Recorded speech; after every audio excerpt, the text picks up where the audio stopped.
Danke bafowethu, welcome back to Nkulisa Wakho. Ngicela ningakhohlwa uku-like and subscribe. Ucoach Nabi bafowethu, former Kaizer Chiefs coach, ufunwa ithimu yaseTanzania laphana, i-Young Africans, le bekayicoacha i-Yanga.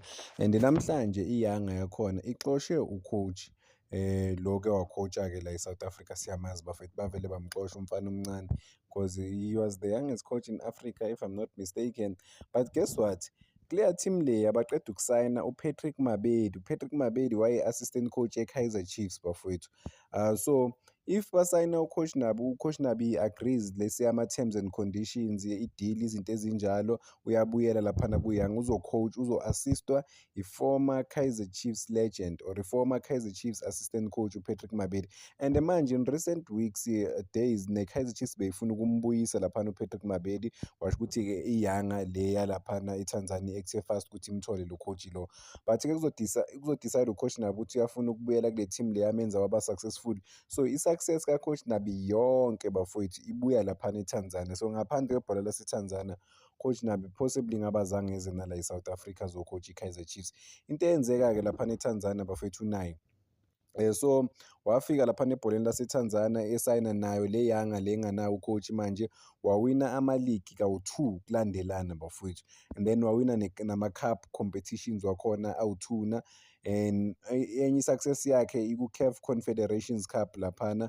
And then wabuye wayocoacha laphana, I think iMorocco if angenzi iphutha, is it Morocco or Tunisia khona lapho, and then waba ama-runner up, waba i-runner up as i-coach laphana. So I mean it's not easy. Yes, eMorocco it's not easy ukuthi ufinishe as u-number 2 eMorocco bafethu, kunzima, ziyabuya. So yena ucoach Nabi wakwazi ukufinisha as a-runner up, and then wayithatha leya team leya yaqualify ku-continental level, and then immediately maqeda ukuloku uba i-runner up laphana eligini yaseMorocco, and then iKaizer Chiefs-ke yamsayina wafika Kaizer Chiefs 2024, I think bekuyi-pre-season, off-season. Pre-season, yeah, it was just before pre-season mesana neKaizer Chiefs. Funny enough, I have a story saka Coach Nabi nami, because I met him when he just signed neKaizer Chiefs, efunela ikhofi, is it Westmead? Yes, eceleni Westmead, eceleni kwase-Midrand nje, not far from e-Midrand, especially e-Waterfall side. Sahlangana naye lapho, so ngakhuluma naye lento engiyikhulumile, sakhuluma until-ke bafika bamthatha because wayehamba nomunye umuntu weKaizer Chiefs. Ngiyawakhumbula amagama kacoach Nabi engawakhuluma kuye, because ngamtshela ukuthi you might have achieved the success la ubuya khona, but-ke kuzoba difficult kakhulu eSouth Africa because i-demanding i-team. Guess what, ama-players azokudisappointa kakhulu. It's not just you, but ama-players azokudisappointa. Guess what, ngathi ngayiprofesa lento le. That's what happened. Coach Nabi-ke, but-ke naye beseka-confuse, angasazi ukuthi enze kanjani laphana ku-Kaizer Chiefs. Ama-player ngokugeja bafethu, hhayi, iligi yonke ayikho i-team create ama-opportunities njenge-Kaizer Chiefs, but wageja lawo ma-opportunities lawo. Coach Nabi could have easily finished laphana Kaizer Chiefs ku-number 3, but akwenzekanga because of ama-player, they were not able to convert their chances. But I think ngimfisela inhlanhla uCoach Nabi ukuthi izinto zimhambele kahle. But mangiyivala le clip, ngifuna ukuthi I've met uCoach Nabi, I've met uGavin Hunt, I've met like a couple of coaches because of lo mkhakha lo ngiwuhambayo lo webhola. Ngelinye ilanga nizobona ukuthi ngisebenzela ini ngaphandle kwale Nkulisa Wakho, ama ningibona ubuso bami. uGavin Hunt interesting character overall bafowethu. I think is the most fascinating person ongahlangana naye. uGavin Hunt to a point where meyedwa uyakhuluma, uya-analyze. That's how he is uGavin Hunt. Abantu abamaziyo bayamazi ukuthi ukanjani, u-too reactive, umuntu ngempela. That is why waba coach webhola. Khona izinto I think abanye abantu kuba nzima ukuthi badile noGavin Hunt, but-ke angimazi on a personal scale phela ukuthi ngisuwumngani wakhe, but njalo mengimbona uyi-character very interesting. But yeah, simfisela inhlanhla uCoach Nabi bafethu la ayakhona, or la azodecide ukuya khona, whether ubuyele eYanga eTanzania. But I think eTanzania bafethu would be a good, in fact not even a good, would be a perfect move ukuthi abuyele eTanzania. Already abantu bayamthanda eTanzania, already une-history right eTanzania, already une-success eserious ebholeni laseTanzania. Maybe into-ke engastakisa idili ka-Coach Nabi ne-Young ukuthi u-Coach Nabi sebuye ey'malini ey'serious bafowethu. Sikhuluma ngey'mali ey'serious ngempela. Like eMorocco ubuya ku-contract eserious, even naku-Kaizer Chiefs ubuya ku-contract eserious. Kaizer Chiefs i-salary yakhe ama-reports bathi $822,000 cabanga every month ku-Kaizer Chiefs.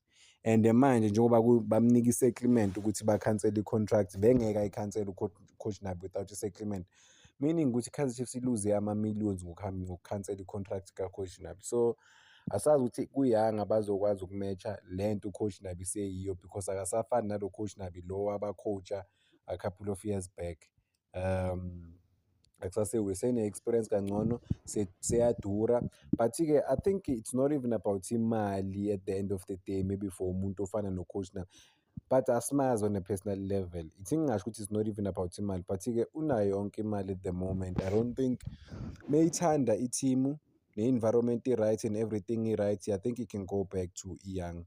But-ke mhlampe mayim-ofara into abonayo nayo ukuthi hayi lento le bengiyithatha, but-ke ngingakafiki kule level le engikuyo la engikhona as u-Coach Nabi, maybe-ke angaba-reject. But yeah, I think ku-familiar environment yakhe ngaba right kakhulu, ku-familiar space, indawo le ayijwayele bafowethu, la yenza khona i-history.